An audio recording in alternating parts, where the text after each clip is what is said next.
Hello, this is Against the Tide TV from Poland, Eunika Chojecka, and together with me is Rayla Campbell, Republican congressional candidate, Massachusetts, and a Massachusetts Black Voices for Trump chair. It's a pleasure to have you in our TV, Rayla. Thank you so much. It's a pleasure to be on. Thank you for your time. And let's talk about a current situation in America. Is that possible for Donald Trump to win this election, in your opinion? I do believe that it is possible. The election hasn't been called yet. There's been a lot of stuff going on that's coming out, a lot of fraud and affidavits put in. So I believe that if there are laws and we just follow exactly what the laws are, that the Constitution writes, and Donald Trump will be the president. So you think that this election were not honest and unfair? Correct. I believe that there was some extreme, I went to over 100 rallies this summer alone. There were all Trump rallies, so many people, a lot of support. It was huge. There was Trump signs everywhere. I didn't see Biden signs anywhere. He stayed in his basement, and then all of a sudden we're leading, and we go to bed and we wake up and the president is down by ridiculous numbers. And what are your predictions regarding the future about this post-election situation in the states? Yeah, I think everybody really needs to just voter ID and we need to make sure that you're registered and you live in your in your district, in the state that you're voting in, making sure that we're having people accountable, that we have people at the polls that we can trust and count on, and it's watched over by the Elections Commission, and making sure that Republicans are also able to have access, and we need more Republicans there at the polls and able to be poll watchers and also working for all of the Secretary of State's offices. And everybody in the world is thinking about what is the probability of overturning this election fraud. What do you think? Well, I think that we need to hold true to the Constitution, which the Constitution does have rights in there. And if we're just making sure that we're upholding what our legal Constitution writes and has for us, that we will be good. We have a 50-50 chance. I'm pretty sure we have a little bit more than that because we're just uncovering so much stuff. There's more every day. There's more affidavits coming out. There's more evidence of the fraud coming out, and it's all over. They just can't hide behind it anymore. The truth always prevails. Let's talk about Joe Biden, the Democrats' candidates. I'm paraphrasing now. He said that if you're not vote for me, you're not Afro-American. And what would you respond to Joe Biden? Joe Biden is responsible for the 1994 crime bill. He is responsible for putting more African-American men in jail for petty crimes. He does not even care about African-Americans. He has said so many racial things that have come out of his mouth. He's also stood by and did the eulogy at one of the KKK founding members' funerals. So he's a white supremacist, and he tries to portray Trump supporters, myself, as a white supremacist. And black artists, for example, Ice Cube and 50 Cent, supported Donald Trump. And I'm thinking, aren't they black in Joe Biden's opinion? Joe Biden has many signs of dementia. So I don't know if he has his own opinion or is he just obviously we know he's a puppet. He's a puppet for the radical left. He doesn't even see what's going on in this country because they're not allowing him to go to where he needs to be, which is a mental home, because he's losing it with reality. The things that he has said are detrimental to the African-American community. We have so many Black people that have been doing great under President Trump. Everybody wants Black America to do great and to prosper and to thrive. And they were under Donald Trump. He is the only president that has come in and focused on African Americans with criminal justice reform. He's coming. He's the only one that's done that. He's the only president that has actually empowered African Americans, fully funding all African American colleges, helping with opportunity zones, lifting them up out of poverty into prosperity. We were doing amazing. And then COVID hit, we had to shut down. But look, we're coming back and we're coming strong. And it's still under President Trump. And what about Kamala Harris? She said that she's black and she's a woman. And don't you want her to be vice president of the United States? No. Kamala Harris is a fake. She is, she's Jamaican and Indian. I mean, she's not, of her family is actually slave owners and traders. So that's, on her family, in her family. I'm a descendant of African American slaves here in the United States. What she has done, she also put so many Black Americans in jail under her watch. She was the DA, and she just threw them all in jail, every single one of them. And we also all know what she did to get her job. I mean, she's not a good person. Let's come back for a while to Joe Biden. Pope Francis has already congratulated to Joe Biden and gave him his blessing. And we know that Joe Biden is supporting abortion. But he said that Pope Francis gives him a communion. And how would you comment on this Pope Francis blessing and congratulation to Joe Biden?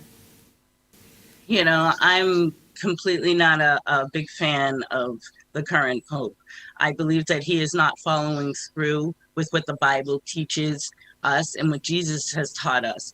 He is not being really a good Catholic, in my opinion. And he shouldn't be calling elections before they're even done and congratulating, Biden on something that is still up in the air.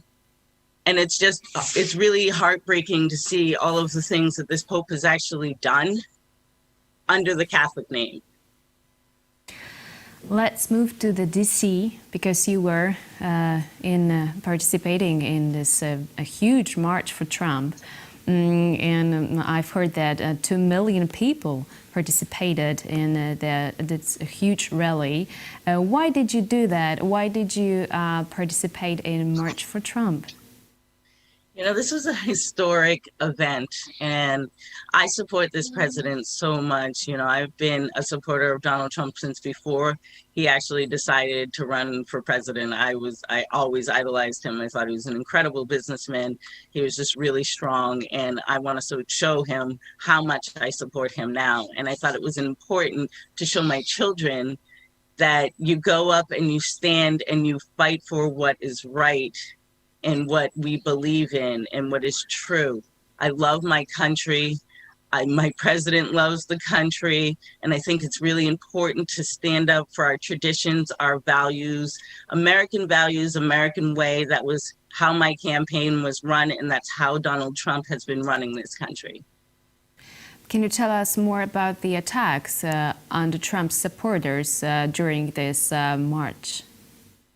Yeah, we left early, so we thought we were going to be able to avoid any type of confrontation. We knew that, once it gets dark, that's when Antifa and BLM come out. So we decided to leave early. It was about 2:30. Me and my family were walking back down the way that we had been directed in the beginning to come through. And we did have to walk originally through BLM Boulevard. I guess that's what they've renamed it. And we had to walk back through that same way. And when we came around that corner, there was a huge presence of BLM, Antifa, Biden supporters. So I had put my son in the back of the stroller, and my daughters were holding on to me and my husband's hand. And I just said, stay close. We thanked the officers who were sitting right there. There was a line of officers sitting right there. We thanked them for everything that they were doing, and then we continued to walk, and they came right at us, started yelling obscenities. One of them grabbed my child, which then I yanked my daughter, put on my bullhorn, and, we were trying to go as fast as we could. The lady then tried to come over my shoulder and grab my stroller. My husband pushed her away, told her to get away, defending me and my children. And then they came around the other side again to try to, attack my husband, and he had pushed them back, told them, and I'm yelling at them to get back. One of my daughters really close to me, my son in the stroller, and my other daughter was a little bit of ahead. She was holding on to her daddy, and they just charged right at us, all of them coming, just a wave, and he defended us with his our flagpole. We had a "Don't Tread on Me" flag, and he was defending us, and they were charging right at us. And it was really scary, extremely chaotic. The children were screaming. It was, for me, probably one of the most horrifying things my children ever had to see was a mob of grown adults wearing Black Lives Matter t-shirts, mask over their face, screaming racial obscenities, charging at a mixed racial family coming from a peaceful rally.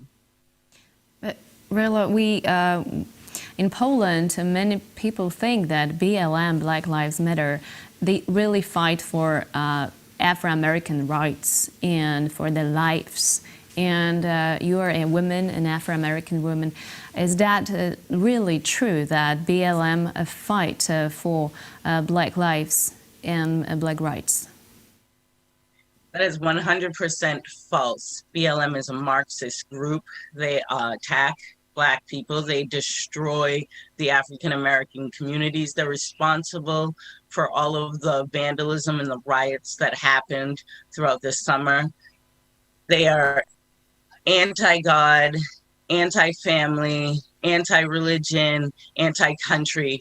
They are trained Marxists. They have gone out there and said that, and they are attacking every single person just because they want to have control over everything in this country and be free, everything free for all, and have people afraid and staying in their homes. And we're not going to allow that to happen. They should be labeled as a domestic terrorist group. It's a great honor to talk with such a courageous woman. And I want to talk about your beginnings. Why did you get involved into politics, into social efforts? Thank you so much. When I just decided it was time to stand up and do something. I was watching what was happening in my communities, what was happening in the schools, and what my children were being taught, and what was going on around the country. And this wasn't the country that I was born and raised in, a country that I grew up loving, respecting, and honoring. So I made a decision that I'm going to go and fight for my country. And I took on the biggest beast, which was Ayanna Pressley, part of the squad. And I only done this in 6 months in a very heavily Democratic, plus 37 district is what mine is. And we're probably the bluest district in the entire country. And I, as a Republican, as a Catholic, as an African-American, knew I was up against a lot. I had no idea what they were going to come after me with, but it was for me, it was for standing up for my country, because I don't see people by skin color. All I see is red, white, and blue. And I want to teach my children what it's like to grow up in a country that you love, you respect, and that you fight hard for. Thank you for your words. They are very important, also for me as a woman. And I want to ask you about Polish diaspora in the States and about Poland. What could Polish Americans do now to support freedom, to support Republicans and Donald Trump? I would encourage them to get their voice, stand up, be proud. That is just so amazing, to stand up for your country, to love your country, get involved. It's, you got to get involved at the local level, whatever level. Politics You got to talk. You got to get involved in schools. You really got to stand up for what is true to your beliefs and what you believe in your country. And your faith will guide you. Keeping religion and keeping God in our lives is the number one thing. And be proud of it. There's no reason that we shouldn't be proud Catholics and proud of our country and what we believe in our traditions. It's all about finding your voice. Thank you so much, Rayla. It was a great honor to talk to you in our Polish TV. Thank you for your words about Polish people. And I want to thank also Marek Dybacki from Against the Tide TV Club from Massachusetts, from your state. And it's great to have you and talk to you. And we wish you good luck. And we will be praying for you, for your family, and for the states, and of course, for President Donald Trump.